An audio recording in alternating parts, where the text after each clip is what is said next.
كما أمر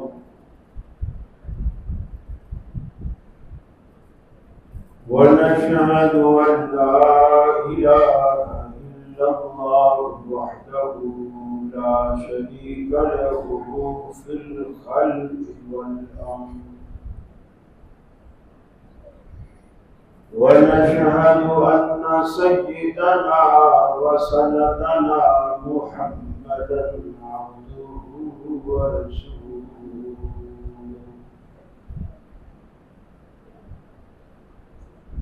المبعوث إلى الأسود والأحمر لتتميم مكارم الأخلاق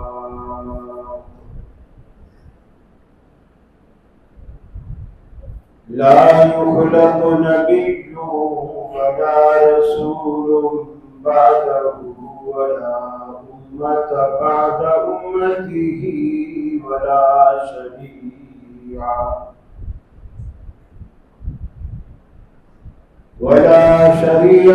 بعد شريعته ولا كتاب بعد كتابه وصلى الله تعالى عليه وعلى آله وصحابه الذين هم خلاصة العرب الذين هم مفاتيح الرحمة ومصابيح الهدى. أعوذ بالله السميع العليم من الشيطان الرجيم. بسم الله الرحمن الرحيم. لقد رضي الله عن المؤمنين إذ يبايعونك تحت الشجرة فعلم ما في قلوبهم فأنزل السكينة عليهم وأثابهم فتحا قريبا.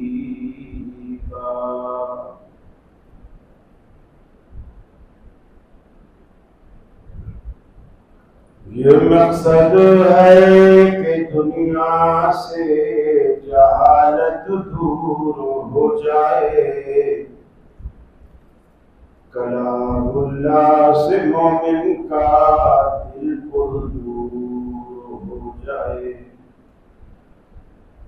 یا الہی جب تک کہ میرے جسم میں جان رہے تجھ پہ صدقے تیرے محبوب قربان رہے.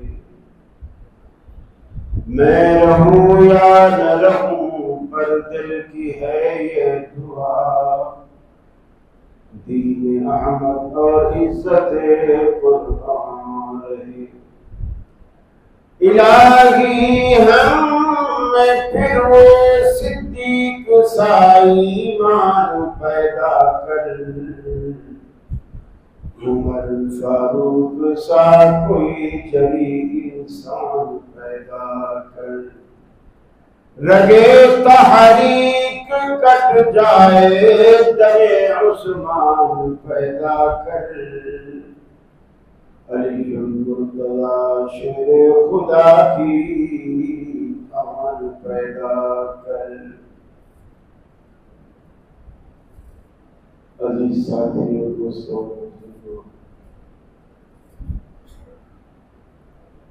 ذی الحج کے مہینے میں اللہ نے برکتیں بھی بڑی رکھی ہیں،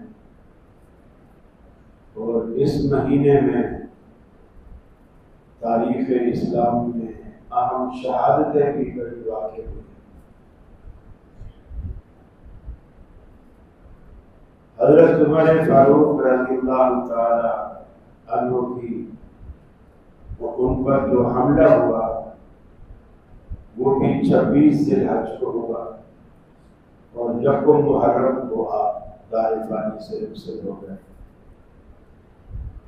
اسی طرح سیدنا عثمان غنی رضی اللہ تعالی عنہ کو جو شہید کیا گیا،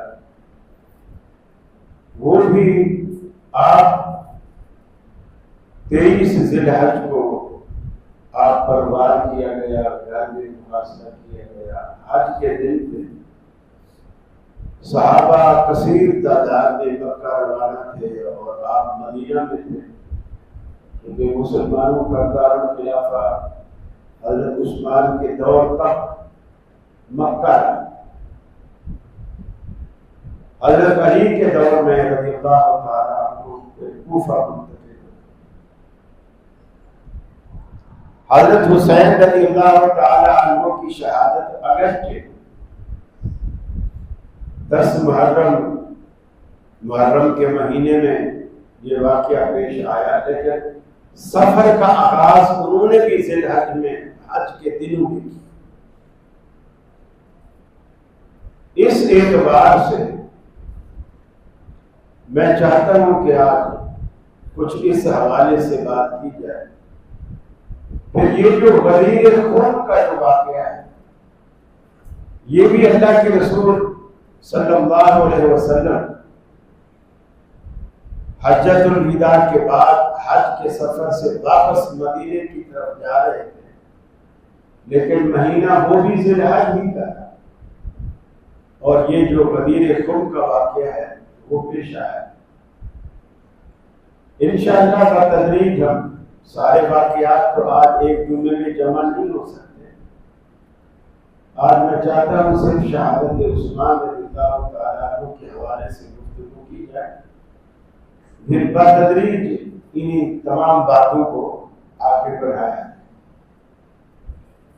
اللہ رب العالمین نے صحابہ کرام کو بڑی عظمت عطا کی۔ حدیث میں آتا ہے کہ اللہ رب العالمین نے دنیا میں فَنَظَرَ نَظْرَةً فِي قُلُوبِ الْعِبَادِ، اللہ نے دنیا میں جتنے لوگ تھے سب لوگوں کے دلوں پر اللہ نے نظر ڈالی، اللہ نے دیکھا۔ جب اللہ نے تمام لوگوں کے دلوں میں دیکھا تو رسول اکرم صلی اللہ علیہ وسلم فرماتے ہیں، یہ حدیث قدسی ہے، کہ اللہ تعالیٰ نے دنیا کے دلوں میں سب سے زیادہ پاکیزہ دل محمد صلی اللہ علیہ وسلم کا پایا، اور اللہ نے پھر ان کو اپنے لیے چن لیا۔ اللہ نے دوبارہ نظر ڈالی رسول اللہ کے انتخاب کے بعد، دوبارہ نظر ڈالی، گویا پہلا انتخاب انبیاء میں سے تھا، اب یہ دوسرا انتخاب امتوں میں سے۔ اللہ نے جب دوبارہ اپنے بندوں کے دلوں میں نظر ڈالی تو فرمایا کہ سب سے پاکیزہ دل اللہ نے صحابہ کرام کا پایا، اور ان کو اپنے نبی کے لیے چن لیا، نبی کو اپنے لیے چن لیا اور صحابہ کو اپنے نبی کے لیے چن لیا۔ اب یہ اتنی پاکیزہ سند اور پاکیزہ سرٹیفکیٹ ہے یہ اللہ کی طرف سے کہ یہ پاک باز بندے ہیں جنہیں اللہ نے اپنے حبیب کے لیے چنا ہے۔ گویا اللہ نے اپنے حبیب کے لیے وفادار لوگ چنے۔ یہ نظریہ بالکل باطل ہے کہ جو لوگ یہ کہتے ہیں کہ جی نبی کریم صلی اللہ علیہ وسلم کی وفات کے بعد سوائے چند لوگوں کے نعوذ باللہ باقی سارے مرتد ہو گئے، جس میں صرف حضرت علی بچے، کچھ اہل بیت کے لوگ بچے، باقی سارے نعوذ باللہ مرتد ہو گئے۔ یہ باطل اور بالکل بے بنیاد عقیدہ ہے۔ پھر دوسری بات یہ ہے کہ جن لوگوں کے ایمان کی گواہی اللہ دے وہ بے ایمان کیسے ہو سکتا ہے؟ اللہ کا فیصلہ، اللہ کا انتخاب، اللہ کی پسند، یہ غلط کیسے ہو سکتا ہے؟ لہذا جو صدیق اکبر کے ایمان میں شک کرتا ہے عمر فاروق کے ایمان میں شک کرتا ہے، عثمان غنی کے ایمان میں شک کرتا ہے، اس کا اپنا ایمان مشکوک ہے، وہ اپنے ایمان کی خیر منا کہ وہ کن ہستیوں کے بارے میں کیا بات کر رہا ہے۔ اللہ رب العالمین نے حدیث میں آتا ہے بعض صحابہ کرام کے آپ نے مختلف اوصاف بیان کی، جیسے ہوتا ہے نا دنیا میں بھی ہم دیکھتے ہیں ہر کام کے لیے الگ بندے ہو، لوہار موچی کا کام نہیں جانتا، موچی لوہار والا کام نہیں جانتا، انجینئر ڈاکٹر کا کام نہیں جانتا، ڈاکٹر انجینئر والا کام نہیں جانتا، حالانکہ پڑھے لکھے دونوں ہیں، فیلڈ الگ ہے، ان کا علم الگ ہے۔ اسی لیے عربی کا ایک مقولہ ہے لِكُلِّ فَنٍ رِجَالٌ، ہر فن کے لیے اللہ نے الگ بندے پیدا کیے۔ ایک پٹھان جو جون جولائی کی تپتی دھوپ میں سڑک پہ کھڑا کھدائی کر سکتا ہے، وہ کام میں اور آپ نہیں کر سکتے۔ ہر کام کے لیے اللہ نے الگ بندے پیدا۔ نبی کے ساتھ جن لوگوں کو اللہ نے چنا ہے، آخر ان میں بھی تو کوئی خصوصیت نہیں، ہمیں کیوں نہیں چنا؟ ہمیں ان سے 1400 سال بعد دنیا میں اللہ لایا، ان کو نبی کی موجودگی میں لایا۔ آخر کچھ بات تھی نا صحابہ میں، کچھ تو بات تھی، اللہ نے آخر ان کو اپنے حبیب کے لیے چنا۔ اللہ کے رسول فرماتے ہیں ارحم امتی بامتی ابو بکر، میری امت میں سب سے زیادہ رحم دل اگر تم دیکھنا چاہتے ہو تو وہ ابو بکر ہے۔ ارحم امتی، میری امت کا سب سے زیادہ رحیم، شفیق، مہربان، نرم دل رکھنے والا۔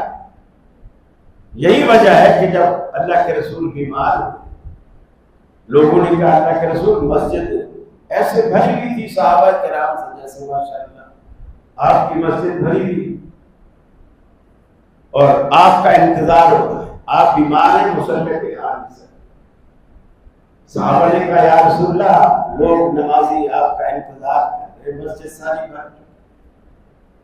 آپ نے فرمایا مرو ابا بکر فلیصلی بالناس، ابو بکر سے کہو لوگوں کو نماز پڑھیں۔ آپ نے یہ بات کہہ دی، صدیق کائنات نے فوراً کہا۔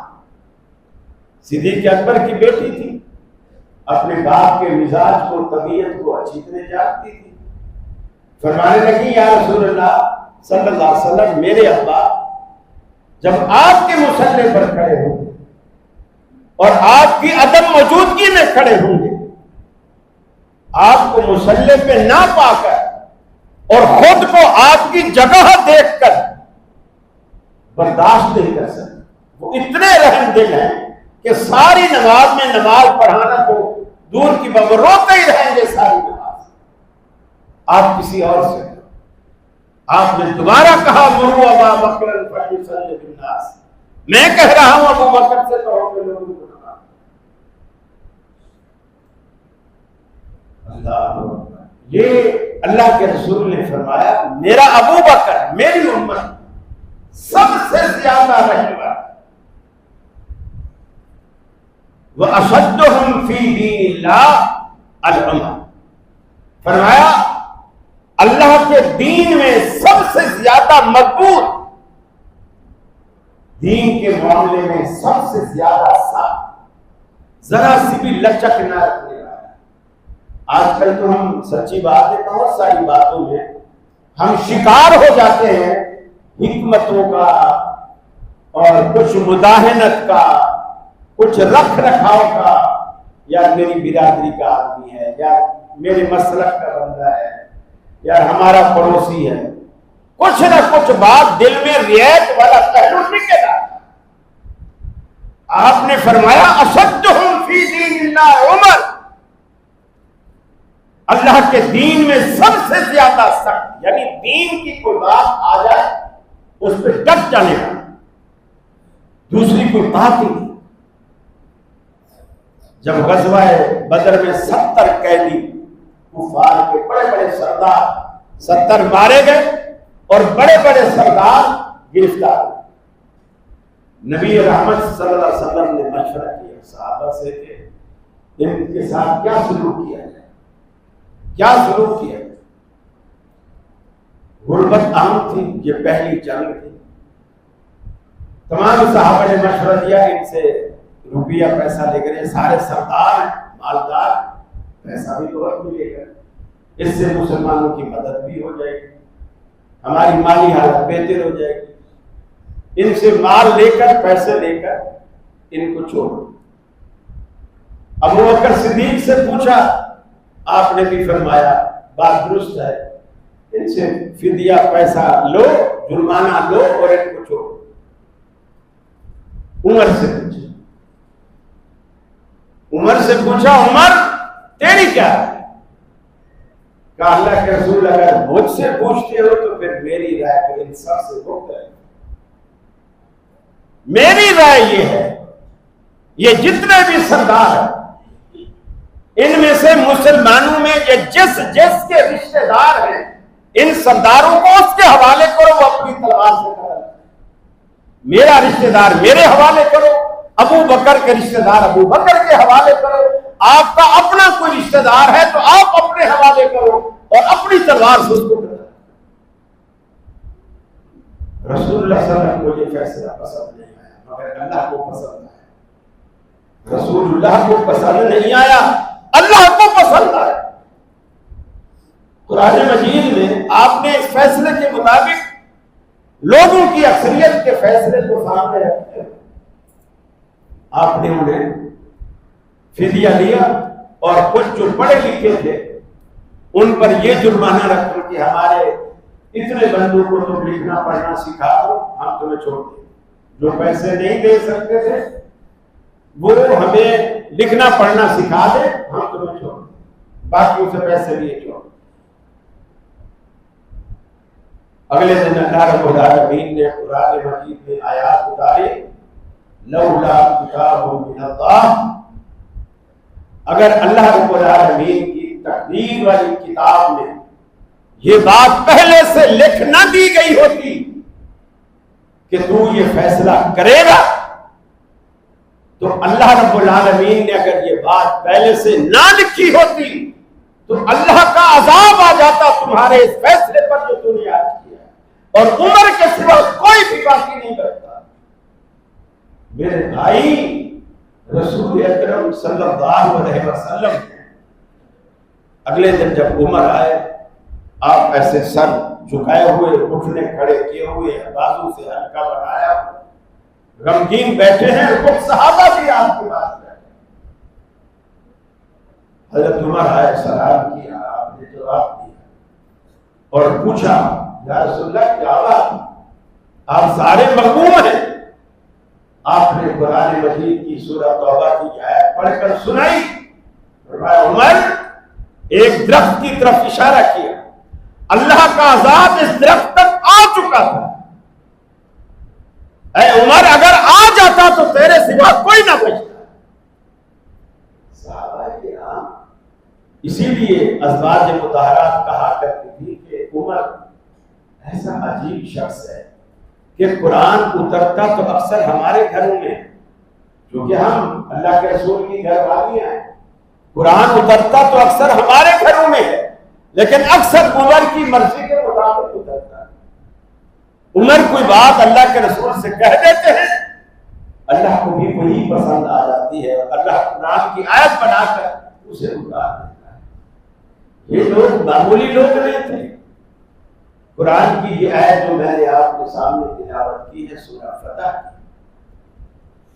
سورہ فتح کی آیت نمبر 18، اللہ رب العالمین ایک درخت کے نیچے ایک بیعت کا ذکر کرتے ہیں۔ یہ وہ بیعت ہے جسے بیعت رضوان کہا جاتا ہے۔ نبی کریم صلی اللہ علیہ وسلم نے حضرت عثمان جب مکہ قاصد بن کر گئے اور مکہ والوں نے آپ کو روک لیا، اور آپ کو روکا تو مشہور خبر یہ ہو گئی کہ آپ کو شہید کر دیا، اور یہ خبر غلط۔ اللہ نے بھی آپ کو نہیں بتایا، کیونکہ نبی غیب نہیں جانتا۔ ہاں اللہ بتا دے تو آپ کو علم ہوتا ہے، اللہ نہ بتائے تو آپ کو کچھ علم نہیں، آپ کو بھی علم نہیں ہوا۔ آپ نے اس جھوٹی خبر کو سچا سمجھا اور صحابہ سے بیعت لینی شروع کر دی کہ ہم عثمان کا بدلہ لیے بغیر یہاں سے نہیں جائیں۔ سارے صحابہ نے آپ کے ہاتھ پر، آپ ایسے ہاتھ رکھے بیٹھے تھے، صحابہ جوق در جوڑ آئے اور آپ کے ہاتھ میں ہاتھ رکھتے گئے۔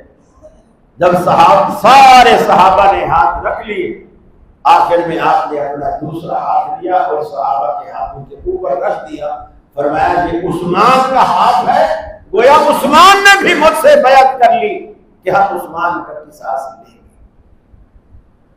اور صحابہ کا یہ جذبہ اللہ کو اتنا پسند آیا کہ اللہ تعالیٰ نے اسے قرآن مجید کی آیات بنایا، فرمایا لقد رضی اللہ عن المؤمنین اذ یبایعونک تحت الشجرہ۔ اللہ رب العالمین ان مومنین سے راضی ہو گیا۔ اللہ رب العالمین نے صحابہ کرام کے لیے رضا کا سرٹیفکیٹ جاری فرمایا۔ کوئی جلتا ہے تو جلتا رہے، کوئی سڑتا ہے تو سڑتا رہے۔ اللہ رب العالمین نے فرمایا لقد رضی اللہ۔ صحابہ کرام جب آپ کے ہاتھ میں ہاتھ دے کر بیعت فرما رہے تھے، ان کا جذبہ قابل دید تھا، اللہ کو اتنا پسند آیا، اللہ ان سے راضی ہو گیا۔ لقد رضی اللہ عن المؤمنین اذ یبایعونک تحت الشجرہ۔ جب وہ ایک درخت کے نیچے آپ کے ہاتھ پر بیعت فرما رہے تھے، فانزل السکینۃ علیہم۔ اللہ رب العالمین نے ان کے دلوں پہ ایک خاص سکینہ، ایک اطمینان، ایک تسلی رب العالمین نے تمام صحابہ کرام کے دلوں پر اس پہ نازل، اس وقت نازل فرما رکھی تھی۔ وَأَصَابَهُمْ فَتْحًا قَرِيبًا، اور فرمایا وہ بہت بڑی فتح سے ہم کنار ہو گئے۔ اللہ رب العالمین نے بشارتیں دے دی، فتح تمہارے قدم چومے گی، فتح تمہارا مقدم کو دیکھ کر، اسلام کا جذبہ دیکھ کر، رسول کی محبت دیکھ کر، اپنی جان پر اللہ اور اس کے رسول کی محبت کو اونچا جان کر، اپنی جانیں، اپنا مال، اپنا وقت، اپنی اولاد اسلام پر قربان کرنے کے جذبے کو دیکھ کر اللہ رب العالمین نے فرمایا ہے صحابہ کرام کی جماعت، میں تم سے راضی ہو گیا۔ اور جن ہستیوں سے اللہ راضی ہو جاتا ہے، یقین مانو دنیا میں بھی ان کا بیڑا پار ہوتا ہے، آخرت میں بھی کامیابی ان کا مقدر بنتی ہے۔ اللہ کو راضی رکھنا۔ آج جو ہم مسجد میں آتے ہیں، جمعہ پڑھتے ہیں، نماز پڑھتے ہیں، رمضان میں روزے رکھتے ہیں، حج کرتے ہیں، زکاتیں دیتے ہیں، قربانیاں کرتے ہیں، اس کا کوئی مقصد نہیں ہونا چاہیے سوائے اس کے کہ میرا رب مجھ سے راضی ہو۔ بس جب یہ مقصد رکھ کر آپ یہ نیکیاں کرتے ہیں، اللہ کی قسم پھر دنیا کی کوئی طاقت جنت میں جانے سے آپ کو نہیں روک سکتی، اس لیے کہ اللہ قدردار، اللہ آپ کے اخلاص کی قدر کرتا ہے۔ آپ جب اللہ کے لیے کوئی کام کرتے ہیں، اللہ آپ کے اخلاص کی قدر کرتا ہے، اور جب وہ قدر کرتا ہے آپ سے راضی ہوتا ہے۔ جب آپ سے راضی ہوتا ہے، ہاں یہ ضرور ہے کبھی کبھی اللہ تعالیٰ اپنے نیک بندوں کو آزماتا ہے، اور جتنا وہ اونچا رتبے پر ہوتا ہے اس پر آزمائش بھی اللہ رب العالمین اتنی بڑی لاتا ہے۔ سیدنا عثمان غنی رضی اللہ تعالیٰ کئی موقعوں ایک موقع پر آپ بیٹھے ہیں، ایک باغ ہے، باغ کی حویلی ہے، اس کا دروازہ ہے، صحابہ اندر بیٹھے، دروازہ کھٹکا، آپ نے فرمایا کہ جاؤ دروازہ کھولو اور جو بھی اندر آئے اسے جنت کی بشارت دے، یعنی جو بھی دروازے پر ہو اسے جنت کی بشارت دے۔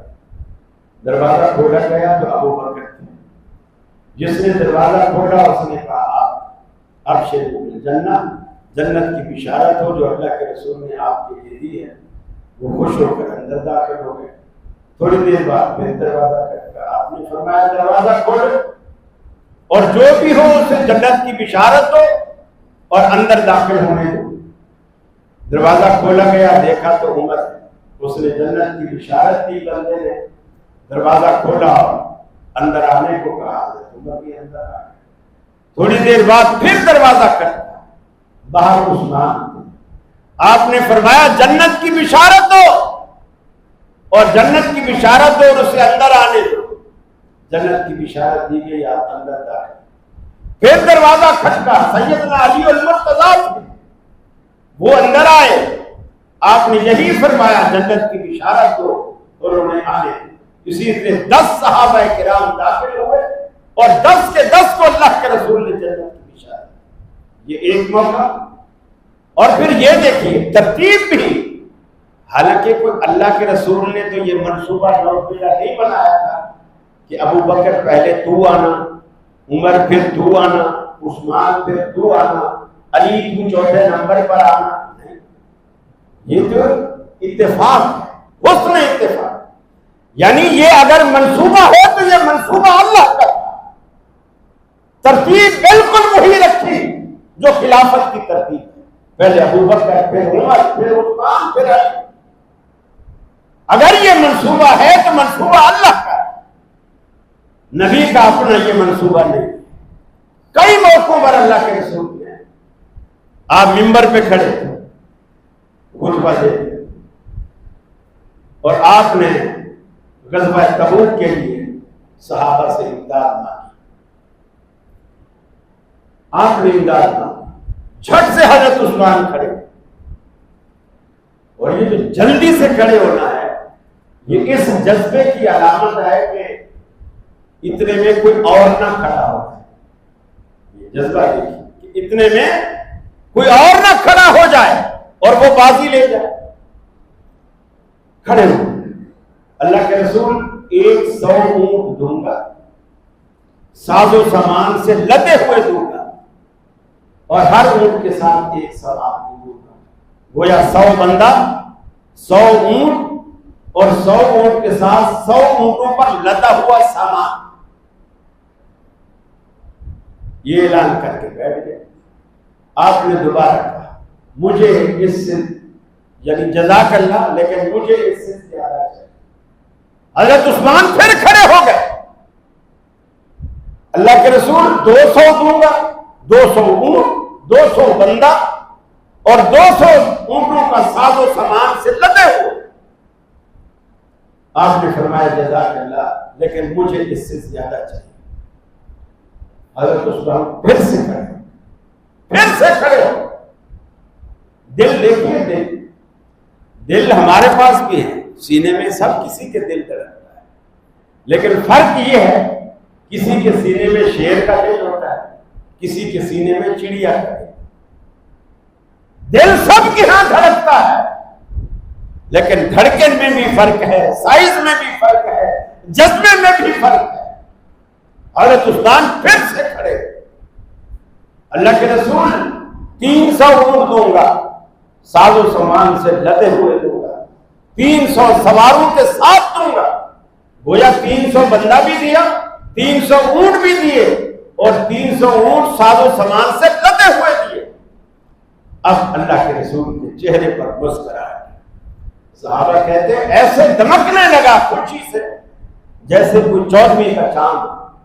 آپ خوشی سے ممبر سے نیچے اترے، عثمان کو اپنی طرف بلایا، آپ عثمان کی طرف بڑھے، عثمان کو سینے سے لگایا اور کہا جزاک اللہ عثمان، آج کے بعد اگر تو کوئی بھی نیکی نہ کرے تو جنت میں جانے کے لیے یہی کافی ہے کہ تو آج اس کے باوجود عثمان نے کبھی نیکی چھوڑی نہیں. یقین مانیے اگر ہمیں ایسا صاحب مل جائے قریب، اگر تو آج کے بعد کوئی بھی نیکی نہ کرے تو جنت میں جائے گا ہی جائے. ہم کاہے کو نیکی کریں؟ کیوں نیکی کریں؟ سرٹیفکیٹ تو مل گیا. حضرت عثمان نے یہ سرٹیفکیٹ ملنے کے بعد کبھی نیکی نہیں چھوڑی، بلکہ اللہ سے اتنا ڈرتے تھے. کبھی قبر راستے میں سفر کرتے، راستے میں قبر یا کسی کی تدفین کے لیے قبرستان جانا پڑ جاتا اور قبر دیکھ لیتے، یا کبھی منبر پہ کھڑے ہوئے خطبہ دیتے اور قبر کا ذکر آتا، صحابہ کہتے ہیں آپ اتنا روتے، آپ کے آنسو رخسارے سے بہتے ہوئے آپ کی داڑھی میں موتیوں کی طرح اٹک جاتے قبر کے عذاب کے ڈر سے. یہ وہ بندہ ہے جس کو اللہ کا رسول کہتا ہے اے عثمان آج کے بعد تو کوئی بھی نیکی نہ کرے تو جنت میں جانے کے لیے یہ کافی ہے. اللہ سے کتنا ڈرتا ہے. لوگوں نے پوچھا عثمان کیا بات، قبر کے ذکر پر تو اتنا کیوں روتا؟ کہا اللہ کے رسول کا فرمان مجھے یاد ہے، آپ نے فرمایا تھا قبر آخرت کی سیڑھیوں میں سے پہلی سیڑھی ہے. آخرت کی سیڑھیوں میں سے پہلی سیڑھی، جو یہاں پھنس گیا وہ پھنس گیا، جو یہاں پھسل گیا وہ پھسل گیا، اور جو یہاں سے بچ گیا وہ بچ گیا.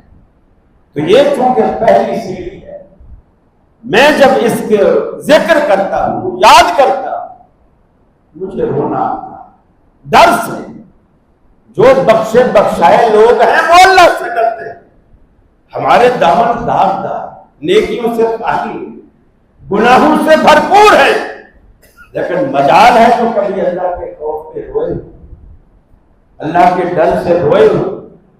جہنم نے کبھی ہمیں ڈرایا ہو، کبھی جنت کی طلب ہمارے دل میں اس سچے جذبے سے پیدا ہوئی ہو جو صحابہ کرام کے دل میں کبھی بھی نہیں.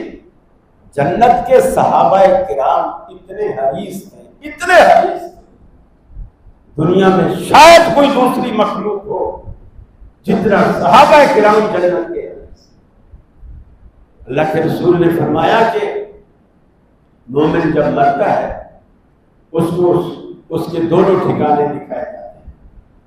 اگر نیک ہوتا ہے تو پہلے اس کو دوزخ دکھائی جاتی ہے. کہا جاتا ہے اگر تو گناہ کرتا نا تیرا یہ ٹھکانا ہوتا، پھر اسے جنت دکھائی جاتی ہے کہ چونکہ تو نیک ہے اب تیرا یہ ٹھکانا.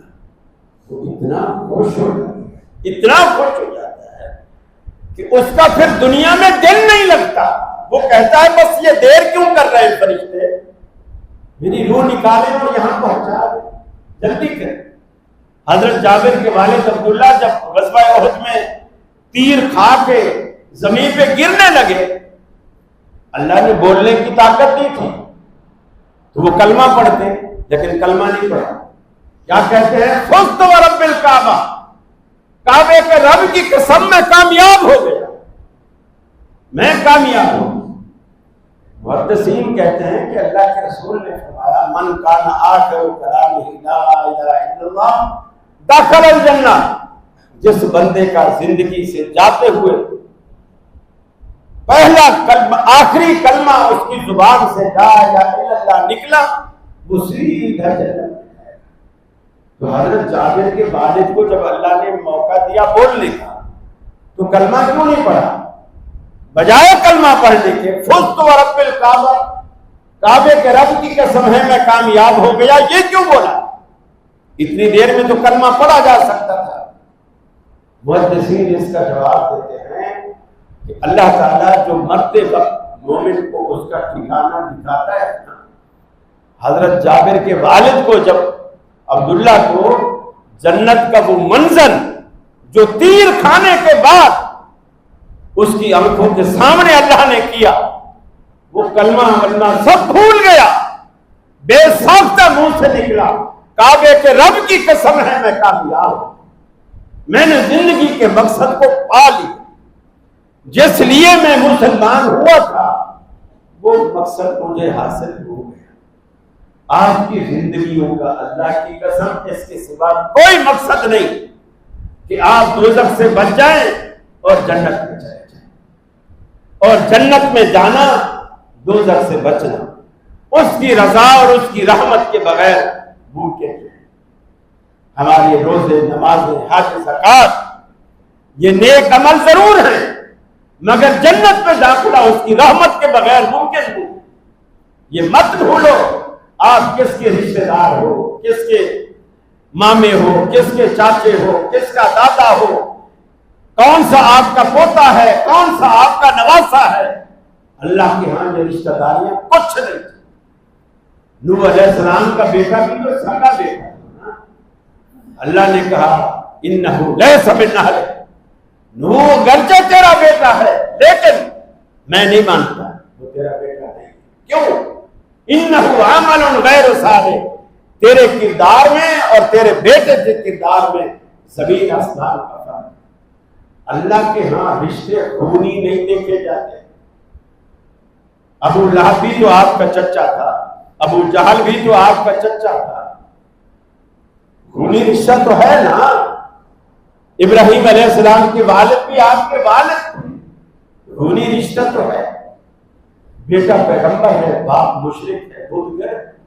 اللہ کے ہاں خونی رشتہ کوئی پیمانہ ہی نہیں، کوئی پیمانہ نہیں۔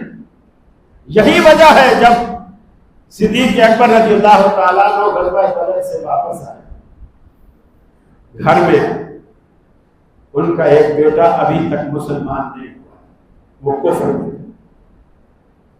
اور کفر کی طرف سے لڑ رہا۔ جب گھر میں بیٹا کہنے لگا ابا آج آپ کئی دفعہ جنگ میں میری تلوار کے سامنے آئے، لیکن جب میں نے غور کیا یہ تو میرا ابا ہے، میں نے اس وجہ سے آپ کو چھوڑ دیا کہ میرا ابا ہے، میں نے آپ کو پتہ نہیں۔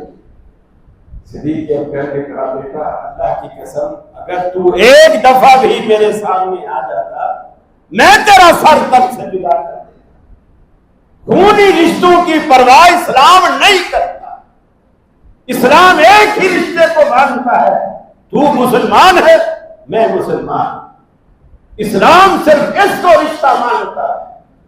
میرے بھائیوں آپ کی ساری بنیادیں، آپ کے قبرستان، آپ کی مساجد، آپ کے مدارس، آپ کے ادارے اس بیس پر ہونے چاہیے کہ وہ مسلمان ہے میں مسلمان۔ یہ جو ہم نے برادری ازم، برادری سسٹم بنا رکھے ہیں نا، مثلا اگر ایک برادری کا قبرستان ہے اور دوسرا بندہ مسلمان ہے، انتہائی نیک آدمی ہے، توحید والا ہے، لیکن اس برادری کا نہیں ہے، وہ اس قبرستان میں دفن نہیں ہو سکتا۔ اور اگر اسی برادری کا ہے بھلے وہ صحابہ کو گالیاں دیتا ہو وہ دفن ہو، کیونکہ وہ ان کی برادری ہے۔ یہ کیا تقسیم ہے میرے بھائیوں؟ مرنے سے پہلے اپنے مزاج، اپنی زندگیاں، اپنی سیرت اس کو بنائیں۔ صحابہ کرام کی سیرت کے مطالعے کیجئے، دیکھیے وہ کیا ہستیاں تھیں۔ یقین مانیے کبھی کبھی ہم صحابہ کرام کی سیرت کو پڑھتے ہیں، غور کرتے ہیں، تو یہ یقین نہیں آتا کہ کیا یہ لوگ انسان تھے یا فرشتے، انسان تھے یا فرشتے۔ یعنی تیر کھا کے بندہ گرے اور پانی کی پیاس سے تڑپ رہا ہو اور کوئی پانی لے کر آئے، وہ اس کو بولے میرے برابر والا مجھ سے پہلے گرا ہے، پہلے اس کو پلا، وہ مجھ سے پہلے گرا ہے پہلے اس کو پلا۔ یہ جذبہ آج ہم دنیا میں اپنے معاشرے میں پیش کر سکتے ہیں، کسی کو دکھا سکتے ہیں؟ صحابہ کرام کا یہ جذبہ، دکان پہ بیٹھا ہے، گاہکوں کا رش لگا، سیل اس نے اپنا ایک ٹارگٹ بنا رکھا ہے کہ میں روزانہ کی اتنی سیل کروں۔ وہ ٹارگٹ جب پورا ہوتا ہے اپنے سامان پہ کپڑا ڈال دیتا ہے اور بیٹھ جاتا ہے، کپڑا ڈال کے بیٹھ جاتا ہے۔ لوگ آتے ہیں اسے کہتا ہے وہ سامنے والے کی دکان سے لے، یہ بھی نہیں کہتا میرے پاس نہیں، سامنے والے کی دکان سے۔ کہتے ہیں کیوں؟ ہم تیرے سے لیں گے۔ وہ کہتا نہیں اس سے۔ وہ کہتا ہے کہ پھر دکان کیوں کھول کے بیٹھا ہے؟ اگر سودا نہیں لیتا تو پھر بیٹھا کیوں؟ دکان بند کر جا۔ وہ کہتا ہے کہ میں اگر دکان بند کر کے چلا جاتا ہوں نا، لوگ یہ سوچ کے چلے جاتے ہیں کہ کل لیں گے مجھ سے، کل لے لیں گے، اور میں صبح سے دیکھ رہا ہوں سامنے دکان والا، اس کے پاس ایک بھی گاہک نہیں آیا۔ بچے میرے بھی ہیں، بچے اس کے بھی ہیں، میری آج کی ضرورت پوری ہو گئی ہے۔ وہ کپڑے ڈال کے بیٹھا، اور بیٹھا کیوں ہے؟ یہ بتانے کے لیے کہ اس سے سودا لو، مجھ سے لو، اس سے سودا لو، مجھ سے لو۔ اور آج آپ کسی مارکیٹ میں گلی سے گزر جائیں تو یقین مانیے ایسے بھوکے بھیڑیے کی طرح آپ کو پکڑے، ہر دکان والا پکڑے، حاجی صاحب آئیے کیا چاہیے، حاجی صاحب آئیے کیا چاہیے۔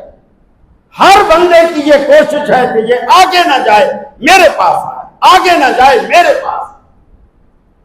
بعض ایسی دشمنیاں کر لیتے ہیں، مثلا مٹھائی والی دو دکانیں ہیں، ایک کی زیادہ چل رہی ہے، ایک کی نہیں چل رہی، تو جس کی نہیں چل رہی وہ ملازموں سے جس کی چل رہی ہے اس کے ملازموں سے سال باز کر کے کسی کو پیسہ دے گا اور کوئی دوائی دے گا، یہ فلانی جب برفی بنائے وہ چیز بنائے تو اس میں ڈال دے۔ اب جو گاہک لے کے جائے گا کسی کو موشن کر کے، کوئی بے ہوش ہو گیا، کوئی کیا ہو گیا، چھاپا پڑے گا، دکان پکڑی جائے گی، مٹھائی چیک کریں گے، باقی اس میں ایسی چیز ہے۔ اب بڑا عقل سے بندہ سوچے، کوئی دکاندار اپنی دکان میں ایسی چیزیں کیوں ڈالے گا؟ ظاہر بات ہے یہ برابر والے کی کارستانی ہے۔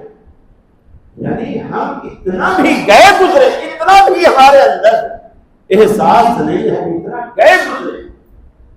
میرے بھائی صحابہ کرام، یقین مانیے اگر آپ ان کو دیکھیں گے نا، ایسے لگتا ہے کہ زمین پہ چلتے پھرتے فرشتے، چلتے پھرتے فرشتے۔ حضرت عائشہ فرماتی ہے اللہ کے رسول تشریف فرما، ایسا نیم دراز تھے، پیچھے کوئی تکیہ رکھا ہوا تھا یا بستر رکھا ہوا تھا، نیم دراز جسے کہتے ہیں، آدھا بیٹھا آدھا لیٹا، اور آپ نے ٹانگیں بھی پھیلا رکھی تھی، اور چادر آپ کی پنڈلیوں سے تھوڑی سی اوپر تھی، پنڈلیاں ہو گئی۔ ابو بکر آئے آپ اسی طرح لیتے رہے، عمر آئے آپ اسی طرح لیتے رہے، اور جب عثمان کی باری آئی، عثمان آئے، حضرت عائشہ فرماتی ہے میں نے دیکھا اللہ کے رسول فوراً اٹھ کے سیدھے بیٹھ گئے اور اپنی پنڈلیوں پہ چادر جو کھلی بھی تھی اس چادر کو پنڈلیوں پہ ڈال کے ٹانگیں سمیت دی۔ جب لوگ چلے گئے، حضرت عائشہ فرماتی ہیں میں نے اللہ کے رسول سے پوچھا، اللہ کے رسول ابو بکر آئے، عمر آئے، آپ اسی حالت پہ رہے، عثمان میں ایسی کیا خاص بات ہے؟ اس کے لیے آپ سیدھے اٹھ کے بیٹھ گئے، پنڈلیوں پہ کپڑا ڈال دیا۔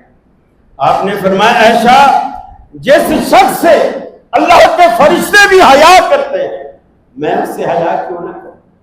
جس سے اللہ کے فرشتے بھی حیا میں اس سے حیا کیوں نہ کروں؟ میرے بھائی یہ ایسے ہستیاں ہیں۔ اللہ رب العالمین نے قرآن مجید میں فرمایا وَلَكِنَّ اللَّهَ حَبَّبَ إِلَيْكُمُ الْإِيمَانَ وَزَيَّنَهُ فِي قُلُوبِكُمْ وَكَرَّهَ إِلَيْكُمُ الْكُفْرَ وَالْفُسُوقَ وَالْعِصْيَانَ۔ اللہ نے صحابہ کرام کے دلوں میں ایمان کا بوٹا خود لگایا۔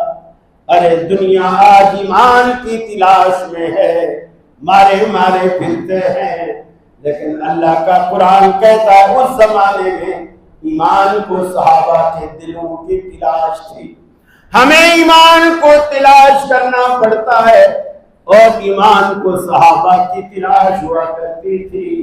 وَلَكِنَّ اللَّهَ حَبَّبَ إِلَيْكُمُ الْإِيمَانَ، اللہ رب العالمین نے تمہارے دلوں میں ایمان کا بوٹا خود لگایا۔ کَرَّهَ إِلَيْكُمُ الْكُفْرَ وَالْفُسُوقَ وَالْعِصْيَانَ، اور اس کے ساتھ اگنے والی خودرو بوٹیاں، کفر جیسی بوٹی، گناہ جیسی بوٹی، فسق و فجور جیسی بوٹی، نافرمانی جیسی بوٹی اللہ نے صحابہ کے دلوں میں ایمان کے ساتھ اگنے نہیں دی۔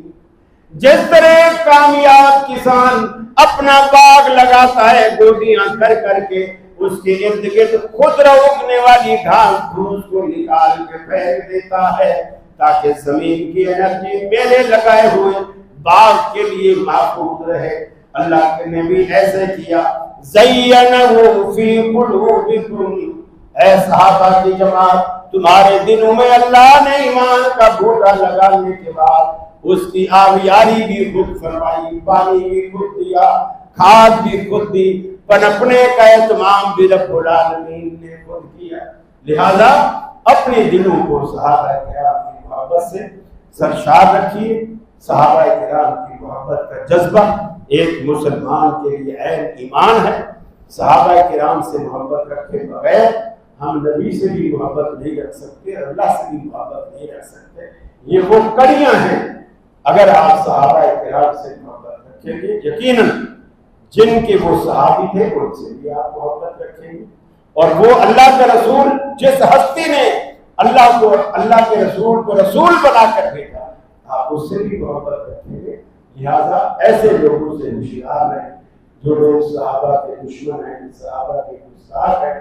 کوشش کریں کہ آپ کے اڑوس پڑوس میں بھی ایسے لوگ ہوں، تو آپ کوشش کریں ان کے شر سے، ان کے فتنوں سے آپ بچنے کی کوشش کریں، اور ہر ایسے معاملے کی حوصلہ شکنی کریں، اور کبھی اس معاملے میں ان کی حوصلہ افزائی نہ کریں۔ اللہ سے دعا ہے اللہ ہمارے دلوں میں صحابہ کی محبت پیدا فرمائے، اپنے رسول کی محبت پیدا فرمائے، اور اپنی ذات کی محبت پیدا فرمائے، دین سے محبت کرنے والا بنائے، قرآن اور اسلام اور مسجد سے ہمارے دلوں میں اللہ محبت پیدا فرمائے۔ اللہ سے دعا ہے اللہ ہمارا خاتمہ ایمان پہ فرمائے۔ وآخر دعوانا الحمد للہ۔